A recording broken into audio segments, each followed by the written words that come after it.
ಕರ್ನಾಟಕ ರಾಜ್ಯದ ಏಕೈಕ ವಿಕಲಚೇತನರ ಚಾನೆಲ್ ವಿಕಲಚೇತನರ ವಾರ್ತೆ. ಪ್ರತಿದಿನ ತಪ್ಪದೇ ವೀಕ್ಷಿಸಿ, ಲೈಕ್ ಮಾಡಿ.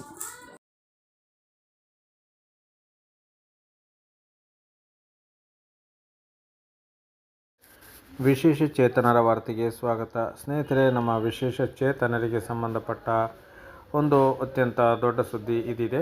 ಅದನ್ನು ನಿಮಗೆ ತಿಳಿಸ್ತಾ ಹೋಗ್ತೀನಿ. ದಯವಿಟ್ಟು ನಮ್ಮ ಚಾನಲ್ ಹೊಸದಾಗಿ ನೋಡ್ತಾ ಇರೋರು ಚಾನಲ್ ಸಬ್ಸ್ಕ್ರೈಬ್ ಆಗಿಲ್ಲ ಅಂದರೆ ಈಗಲೇ ಚಾನಲ್ ಸಬ್ಸ್ಕ್ರೈಬ್ ಮಾಡಿಕೊಂಡು ಈ ವಿಡಿಯೋಗೆ ಒಂದು ಲೈಕ್ ಕೊಡಿ. ಪ್ರತಿದಿನ ಇದೇ ರೀತಿ ವಿಶೇಷ ಚೇತನರ ವಾರ್ತೆಯನ್ನು ವೀಕ್ಷಿಸಿ.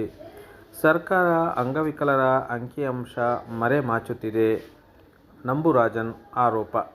ಅಂಗವಿಕಲರ ಹಾಗೂ ಪಾಲಕರ ಒಕ್ಕೂಟದ 3ನೇ ರಾಜ್ಯ ಸಮ್ಮೇಳನದಲ್ಲಿ ಅವರು ಈ ಆರೋಪವನ್ನು ಮಾಡಿದ್ದಾರೆ.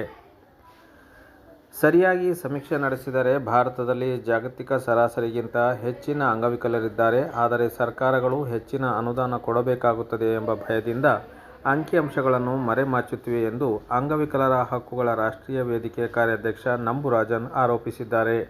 ಕರ್ನಾಟಕ ರಾಜ್ಯ ಅಂಗವಿಕಲರ ಹಾಗೂ ಪಾಲಕರ ಒಕ್ಕೂಟ ನಗರದ ಕರ್ನಾಟಕ ಸಂಘ ಕೆ.ವಿ. ಶಂಕರಗೌಡ ಶತಮಾನೋತ್ಸವ ಭವನದ ಕುಮಾರ ವೇದಿಕೆಯಲ್ಲಿ ಶನಿವಾರ ಆಯೋಜಿಸಿದ್ದ ಅಂಗವಿಕಲರ ಹಾಗೂ ಪಾಲಕರ 3ನೇ ರಾಜ್ಯ ಸಮ್ಮೇಳನದಲ್ಲಿ ಅವರು ದಿಕ್ಸೂಚಿ ಭಾಷಣ ಮಾಡಿದರು.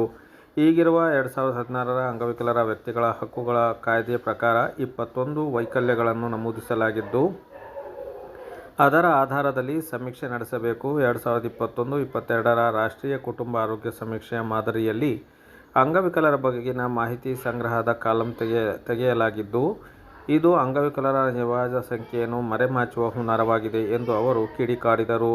ವಿಶ್ವ ಆರೋಗ್ಯ ಸಂಸ್ಥೆ ವರದಿ ಪ್ರಕಾರ ಜಗತ್ತಿನ ಒಟ್ಟು ಜನಸಂಖ್ಯೆಯಲ್ಲಿ ಅಂಗವಿಕಲರ ಶೇಕಡಾ 16ರಷ್ಟು, ಅಂದರೆ ಪ್ರತಿ 6 ಜನರಿಗೆ ಒಬ್ಬ ವ್ಯಕ್ತಿ ಅಂಗವೈಕಲ್ಯತೆ ಹೊಂದಿದ್ದಾರೆ. ಈ ಅಂಗವಿಕಲರು ಹಲವಾರು ರೀತಿಯ ಸಮಸ್ಯೆಗಳನ್ನು ಎದುರಿಸುತ್ತಿದ್ದು, ಅವರು ಸರಾಸರಿ ಆಯಸ್ಸು ಕೇವಲ 20 ವರ್ಷ. ಸಾಮಾನ್ಯ ಮನುಷ್ಯರು ಎದುರಿಸುವ 16 ಪಟ್ಟು ಸಮಸ್ಯೆಗಳ ಬದುಕಿನಲ್ಲಿ ಅಂಗವಿಕಲರು ಎದುರಿಸುತ್ತಾರೆ ಎಂದು ಅವರು ತಿಳಿಸಿದರು.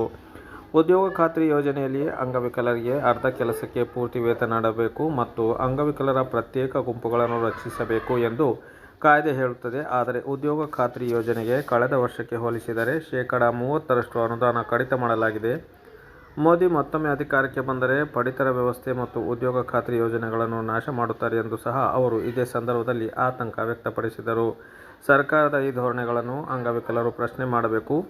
ಯಾವುದೇ ಬೇಡಿಕೆಗೆ ತಾನಾಗಿಯೇ ಈಡೇರುವುದಿಲ್ಲ. ಅದಕ್ಕಾಗಿ ಸಮರಶೀಲ ಹೋರಾಟವನ್ನು ನಡೆಸಬೇಕು.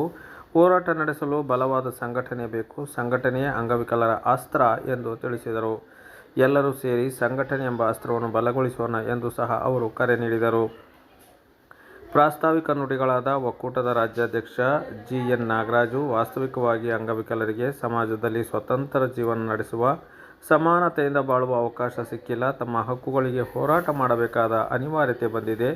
ಸರ್ಕಾರ ಅಂಗವಿಕಲರ ಘನತೆಯ ಜೀವನ ನಡೆಸಲು ಅವಕಾಶ ಕಲ್ಪಿಸಬೇಕು. ಅಲ್ಲಿಯವರೆಗೆ ಮಾಸಿಕ ಕನಿಷ್ಠ 5,000 ರೂಪಾಯಿ ಜೀವನ ನಿರ್ವಹಣಾ ಭತ್ಯೆ ಮಂಜೂರು ಮಾಡಬೇಕೆಂದು ಆಗ್ರಹಿಸಿದರು.